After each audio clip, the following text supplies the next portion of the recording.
Mari kita akan buka di Mazmur 139 ayat 13 sampai 15. Oke. Mazmur 139 ayat 13 sampai 15. Saya akan bacakan buat saudara semua dari bahasa Indonesia sehari-hari, saudara. Saudara simak. Engkau menciptakan setiap bagian badanku dan membentuk aku di dalam rahim ibuku. Aku memuji engkau sebab aku sangat luar biasa. Segala perbuatanmu Tuhan ajaib dan mengagumkan. Aku benar-benar menyadarinya. Waktu tulang-tulangku dijadikan dengan cermat dirangkaikan di dalam rahim ibuku. Sedang aku tumbuh di sana secara rahasia. Aku tidak tersembunyi bagimu. Di sini firman Tuhan berkata, Daud menyadari bahwa Tuhan sendiri yang membuat, menenun, tulang-tulangnya dijadikan oleh Tuhan. Dan semuanya tidak tersembunyi bagi Tuhan. Artinya sejak dalam kandungan ibu kita, Dia Tuhan yang sudah menopang kita. Dia Tuhan yang sudah menolong kita. Dan hari ini saudara dan saya disadarkan kembali. Mari ingatkan Tuhan kalau Dia Tuhan yang sudah menopang kita dari kandungan ibu kita. Amin saudara. Dan tubuh kita, hidup kita itu adalah spesial di hadapan Tuhan. Amin saudara. Jadi jangan membandingkan tubuh kita atau badan kita dengan badan orang lain. Oh, itu firman-Nya loh Tuhan. Saudara. Amin.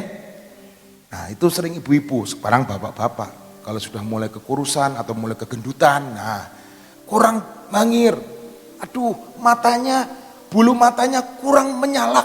Kalau orang Bandung ngomong itu modelnya sendok bebek katanya. Nah kalau orang Bali beda lagi calakannya. Calakan dari Jawa sama orang Sunda beda saudara. Tapi satu hal, tubuh kita adalah tubuh buatan Yesus, tubuh buatan Allah. Jadi jangan banding-bandingkan tubuhmu dengan tubuh orang lain. Amin saudara. Mau jadi pelaku firman? Amin. Syukuri, pelihara, usahakan, itu boleh. Tapi jangan bandingkan. Amin saudara. Ketika kita membandingkan, loh kok begini ya, loh kok begini ya. Ternyata kita menyangkali firman Tuhan. Boleh enggak mengusahakan, boleh enggak memelihara, sangat boleh. Tapi jangan membanding-bandingkan. Kok begini ya? Syukuri apa yang Tuhan sudah berikan di dalam hidup kita. Amin. Dan saya percaya ketika kita mensyukuri hidup kita, mensyukuri tubuh kita, Tuhan akan membuat semuanya menjadi indah. Amin. Bukan cuma indah pada waktunya, tapi saya percaya indah pada waktu sekarang. Amin. Bukan nanti indah pada waktunya, nanti kalau pas di surga, ya semua juga tahu nanti indah pada waktunya di surga. Tapi saya percaya ketika kita cari Tuhan, cari kehendak Tuhan, kita mau memelihara, kita mau mengusahakannya. Dan saya percaya bukan cuma tubuh kita, pekerjaan kita, pelayanan kita akan indah di masa yang sekarang. Karena kita adalah pengelola-pengelola yang baik di hadapan Tuhan. Amin saudara. Hari ini tadi waktu kemarin saya diingatkan ayat ini, saya percaya tubuh ini kalau lagi pas nggak sakit, kita nggak bersyukur, betul saudara? Kadang-kadang kita lupa bersyukur. Tapi kalau lagi sakit, semua makanan yang masuk dalam tubuh kita itu pahit loh saudara. Dan ketika saya merasakan sakit itu, wah sakit, wah terkena virus ini. Itu makanan manis diberikan dalam makanan saya, di piring saya makan. Rasanya apa? Pahit saudara. Rasanya apa? Hambar. Makanan itu gak ada rasanya. Mungkin sebagian besar daripada kita pernah merasakannya ketika kita sakit. Syukuri kalau tubuh kita hari ini sehat. Syukuri kalau mental hari ini kita sehat. Karena percayalah, orang yang sakit itu gak enak. Orang yang sakit itu gak enak. merasakan sesuatu hal yang nggak benar, nggak normal di dalam tubuhnya. Itu sangat sakit dan sangat mendukakan hati. Jadi kalau hari ini hidupmu sehat, keluargamu sehat, itu adalah anugerah yang daripada Tuhan. Amin saudara. Syukuri itu, syukuri itu. Hari ini kita mau baca, mungkin rada panjang. Dari Keluaran 15 ayat 22 sampai 27. Saya mau setiap kita bergantian untuk membacanya saudara. Karena ayatnya cukup panjang.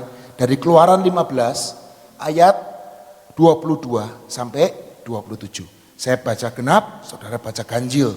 Oke? Mari kita baca.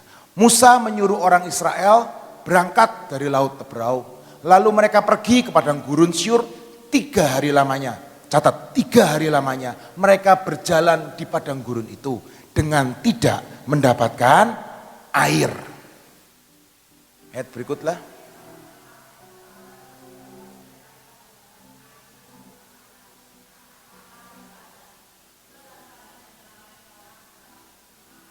Ayat berikutnya. Lalu bersungut-sungutlah bangsa itu kepada Musa, kata mereka, apakah yang akan kami minum?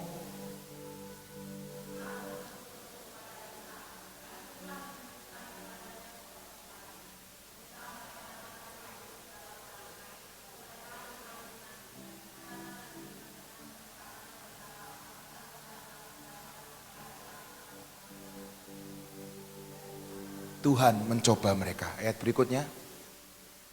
Firman-Nya. Jika kamu sungguh-sungguh mendengarkan suara Tuhan Allahmu dan melakukan apa yang benar di matanya dan memasang telingamu kepadanya, perintah-perintahnya dan tetap mengikuti segala perintah-perintahnya, maka aku tidak akan menimpakan kepadamu penyakit manapun yang telah kutimpakan kepada orang Mesir, sebab aku Tuhanlah yang menyembuhkan engkau. Ayat berikutnya.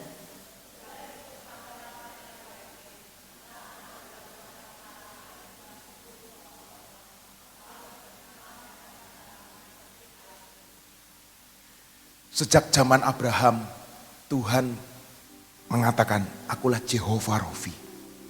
Akulah Jehovah. Betul saudara? Akulah Jehovah Nisi.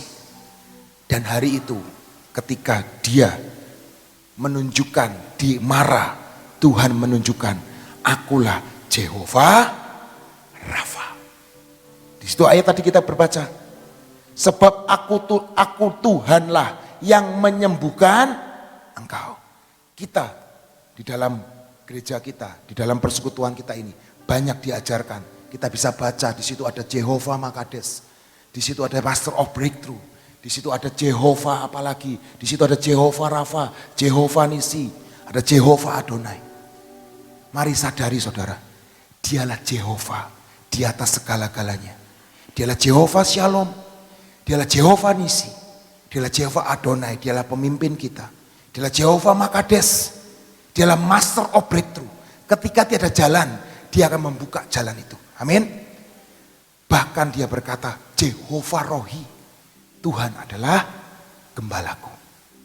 Dia menuntun kita hari demi hari, langkah demi langkah. Dan kejadian di Mara ini saudara, kalau kita boleh lihat, Yesus Tuhan kita menunjukkan dirinya, dialah Allah yang menyembuhkan. Amin. Menyembuhkan apa? Di Mara mereka bersungut-sungut karena apa? Gak dapat air. Kalau kita tarik ke belakang, mereka itu baru 3 hari terima mujizat besar. Baru 3 hari terima mujizat besar. Mujizatnya apa lu? Buat saya itu adalah mujizat yang luar biasa. Laut Kolsom, Laut Tebrau atau Laut Merah terbelah menjadi 2. Dan kalau kita lagi tarik ke belakang, mereka melihat keajaiban Tuhan.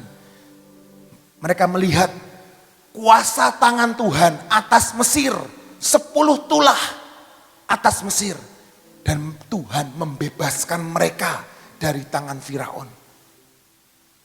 Dan yang lucu saudara, baru 3 hari mereka berjalan dari Laut Tebrau Mereka habis menari-nari, mereka habis menyanyi, mereka habis bersuka cita.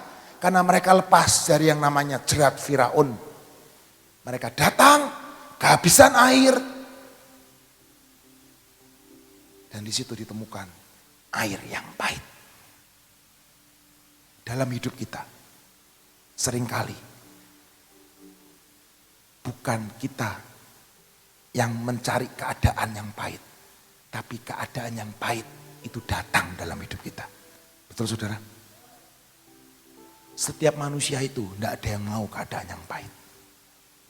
Tapi seringkali keadaan, situasi yang tidak mengenakan, situasi yang pahit, suasana yang pahit, itu datang dalam hidup kita. Dan itu gak diundang loh. 3 hari yang lalu, mereka baru menyeberang Laut Teberau. Mereka baru menyeberang Laut Kolsom. Lihat saudara, perjalanan di padang gurun, ada kata-kata Tuhan mencoba mereka. Artinya apa? Satu-satunya untuk menunjukkan karaktermu yang sebenarnya. Engkau harus lewat yang namanya padang gurun. Engkau harus menemukan keadaan yang pahit. Dan itu yang menunjukkan sikapmu yang sebenarnya. Kemarin Pak Ridwan sudah bersaksi, betul saudara? Yang saudara datang ke Life Tree. Dia itu pendeta yang dipenjara 2 kali loh saudara. Saya baru tahu kemarin. Oh iya, dia itu bukan cuma sekali di penjara, tapi 2 kali di penjara. Dan dia ngomong, kenapa Pak bisa seperti itu? Itulah proses padang gurun dalam hidupnya. Apa proses padang gurun saudara dan saya? Mungkin berbeda. Tapi satu-satunya untuk menunjukkan sifat karaktermu sebenarnya. Engkau harus melewati yang namanya proses padang gurun. Engkau harus menemukan laut yang tertutup. Engkau harus menemukan mata air yang pahit dalam hidupmu. Tapi percayalah saudara, itu adalah proses untuk membuat engkau menunjukkan sifat, menunjukkan karakter aslimu. Kemarin saya tanya sama Pak Ridwan, saya punya teman Pak Ridwan, wah dulunya cinta Tuhan, dulunya pelayanan habis-habisan, uangnya itu buat pelayanan. Tapi sekarang sudah jauh daripada Tuhan, sudah jauh daripada Tuhan, sudah gak gereja-gerejaan, sudah gak mau kenal Yesus, sudah gak baca Alkitab, sudah gak mau datang ke persekutuan. Saya tanya, kenapa ya Pak bisa seperti itu? Yang dulu itu palsu, kata Pak Ridwan. Dulu semua palsu. Tapi ini loh yang aslinya dia. Hari ini saudara, mungkin dari kecil engkau sudah Kristen. Dari kecil engkau lahir sudah Kristen. Tapi mau gak mau, setiap kita harus melalui yang namanya proses padang gurun. Musa ditemui Tuhan ketika dia ada di padang gurun. Musa enggak ditemui Tuhan ketika dia ada di istana Firaun. Amin saudara. Abraham ditemui oleh Tuhan ketika dia di mana? Ketika dia ada dalam kemahnya? Tidak saudara. Ketika dia di luar rumah ayahnya. Ketika dia mengembara di padang gurun, dia ditemui Tuhan. Kita mau baca lagi, kita kembali ke cerita Marah. Marah artinya pahit.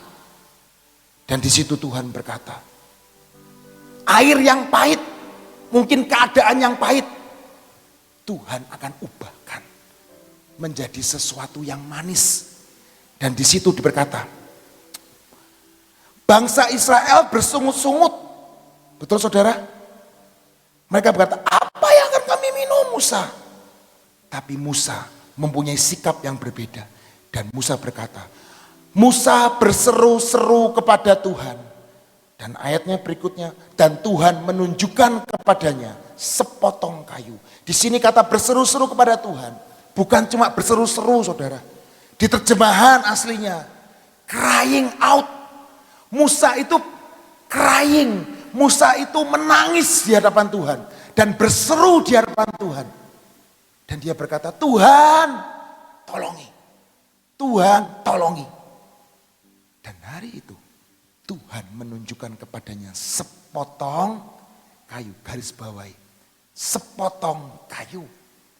Dan bahasa aslinya di bahasa Ibrani artinya sepotong kayu itu bahasa aslinya adalah ies. Bukan S loh saudara, ies. Bacanya ies. Artinya pohon yang masih hidup, dipotong kayunya dan bukan batang kering. Dipotong kayunya dan dilemparkan oleh Musa. Artinya apa saudara? Dan saya menemukan di Alkitab berkata seperti ini. Di Keluaran 21 saudara.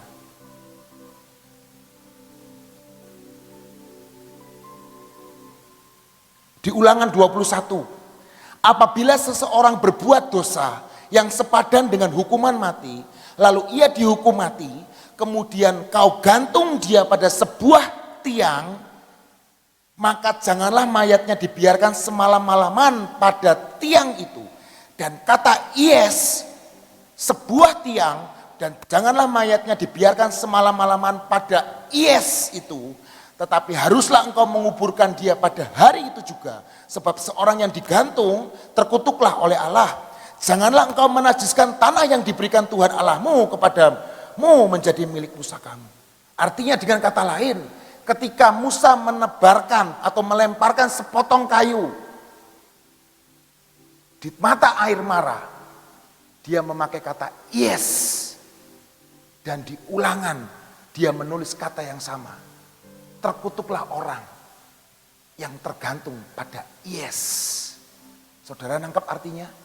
Secara profetik, dia bernubuat suatu hari nanti ada seseorang yang akan digantung di kayu salib.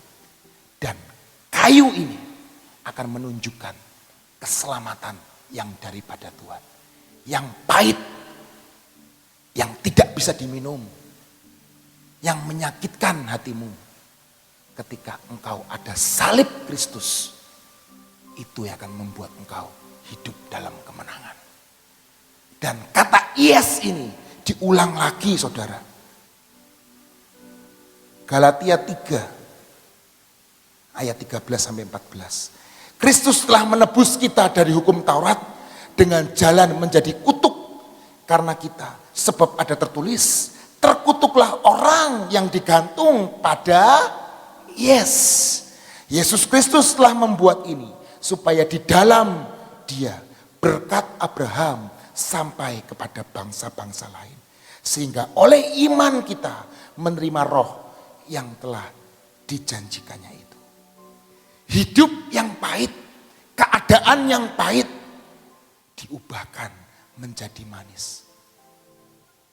Karena sepotong kayu, dan sepotong kayu itu melambangkan pengorbanan Yesus dalam hidup kita. Mungkin dulu kita berkata, oh iya sepotong kayu. Tapi hari ini mungkin di rumah kita ada salib. Mungkin di kalung di leher kita ada salib. Itu melambangkan sepotong kayu. Yes. Itu yang membawa keselamatan.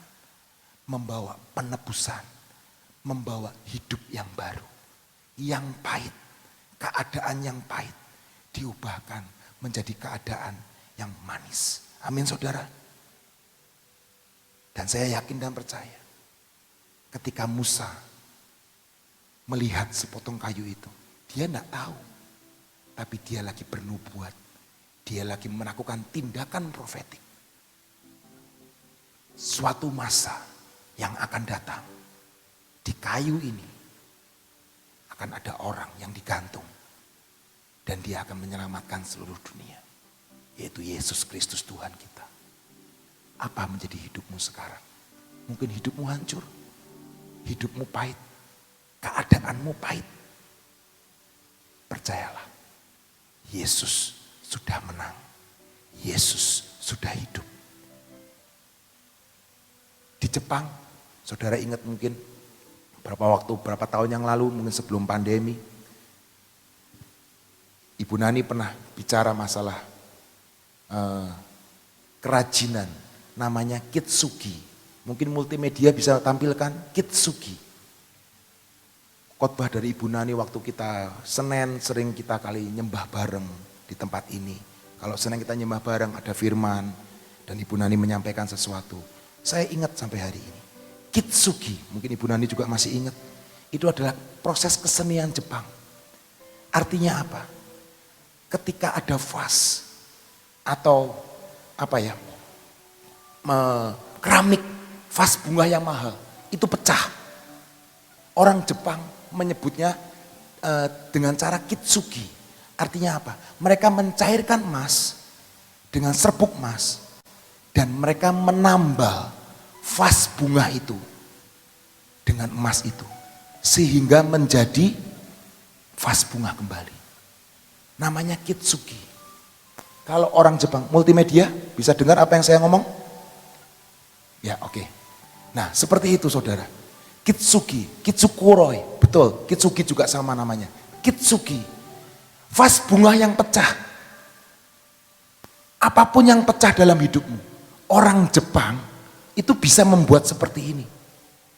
Kalau orang Jepang bisa membuat seperti ini, kita tadi di awal baca, Tuhan itu yang membuat tulang-tulang kita, betul saudara?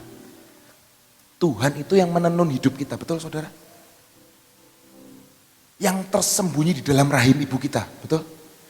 Kalau orang Jepang bisa, Yesus yang sama 2000 tahun yang lalu bisa mengubah hidupmu menjadi sesuatu yang lebih berharga. Yang pecah menurut dunia, yang pahit menurut dunia. Karena Yesus, Dia bisa mengubahkan hidup saudara dan saya. Dia bisa menghidupkan keluargamu. Dia bisa menghidupkan anak-anakmu. Dia bisa menghidupkan apa yang sudah tercerai berai. Dia akan menyatukannya kembali.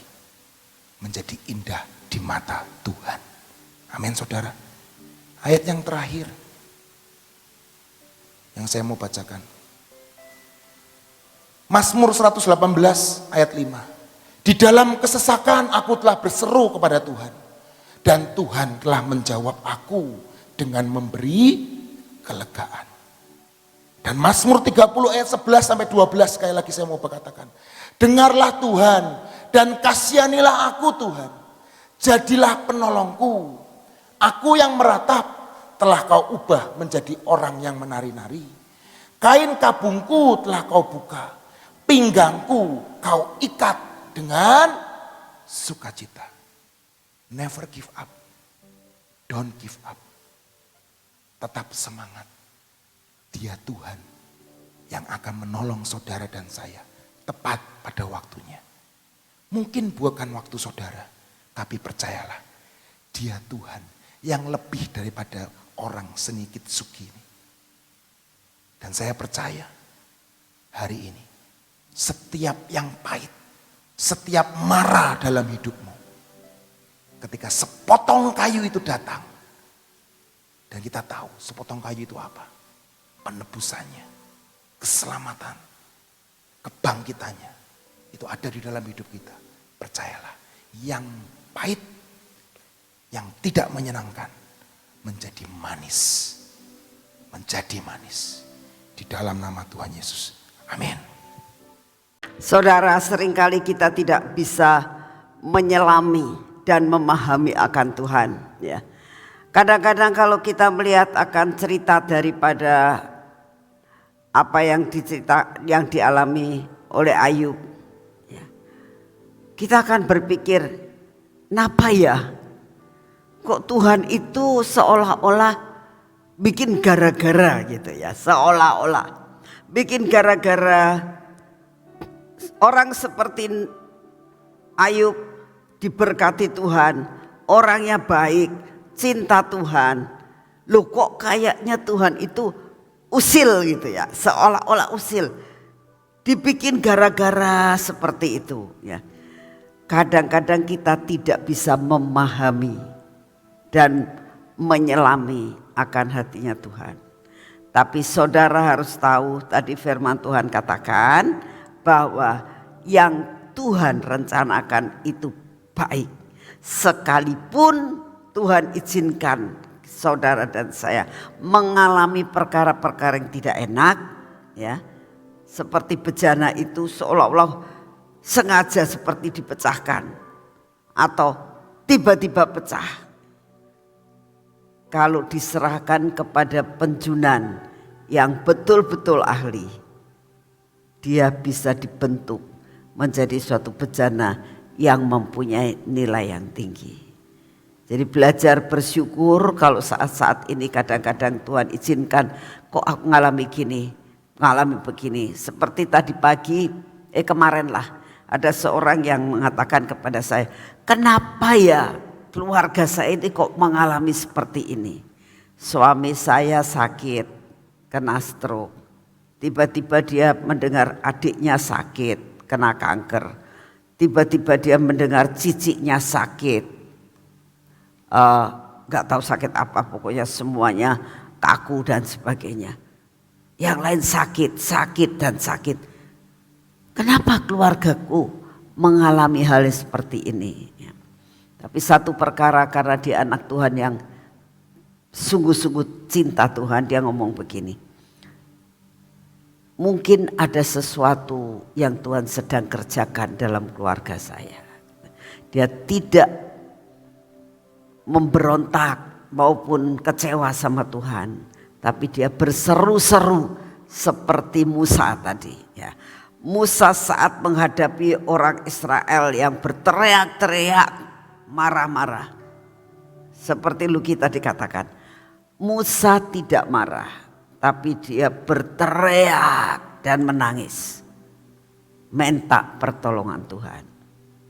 Dan dikatakan ada sepotong kayu yang harus dilemparkan. Dia menemukan sepotong kayu. Dalam menghadapi apapun, berseru-serulah kepada Tuhan.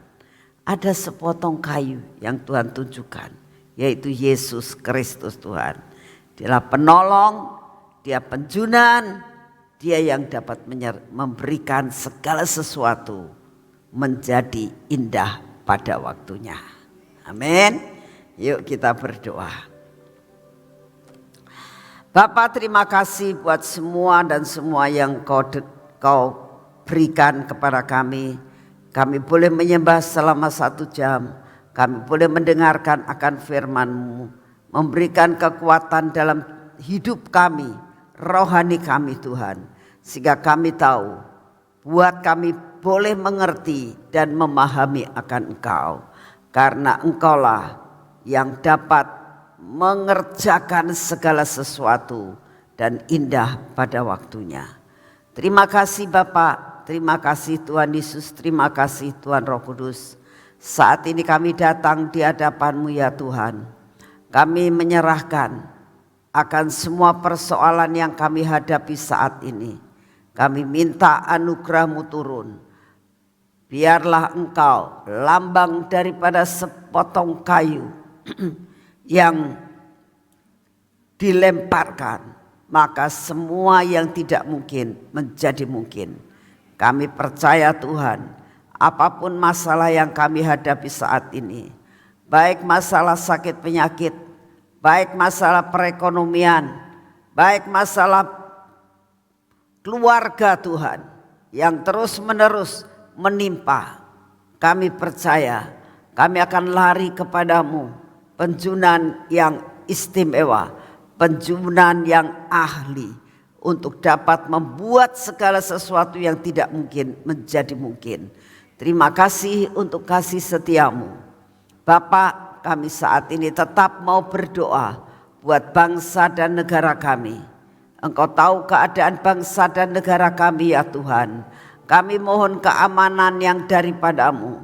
Kami berdoa untuk oknum-oknum, beberapa orang maupun kelompok-kelompok yang ingin menghancurkan bangsa ini Tuhan, yang tidak suka dengan semua apa yang ditentukan oleh pemerintah.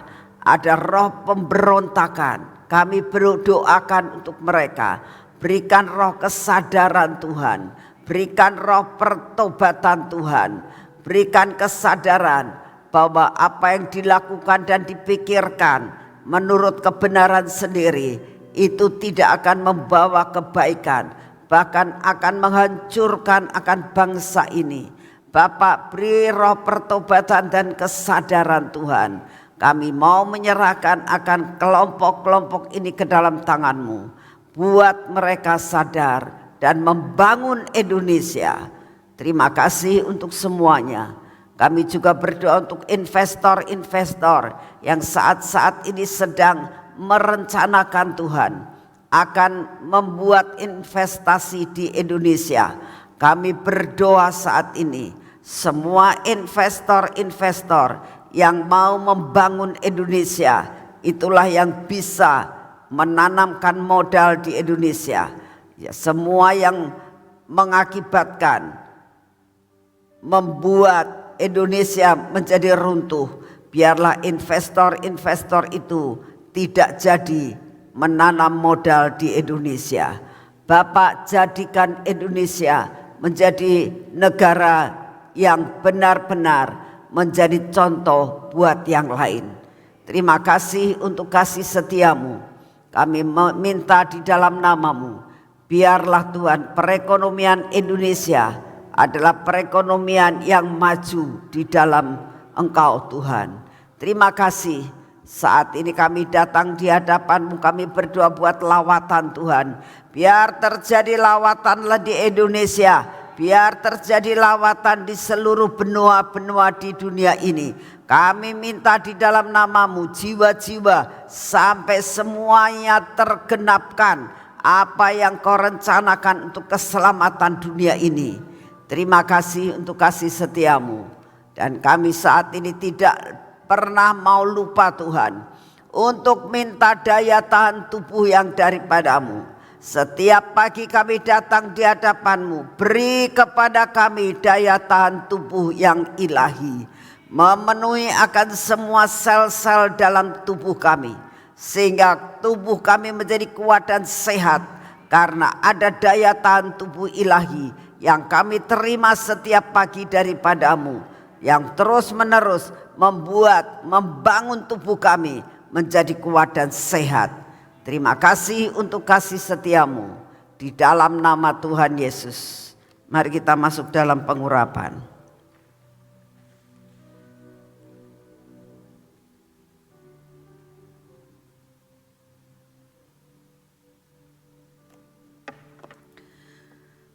Bapak, biarlah minyak urapan ini mengurapi seluruh hidup kami di dalam nama Tuhan Yesus. Biarlah mengurapi mata kami, telinga kami ya Tuhan, bibir mulut kami dan hati kami. Biarlah seluruh hidup kami ada dalam pengurapan daripada-Mu. Semua roh keraguan kami dipatahkan, segala roh kekhawatiran kami dipatahkan.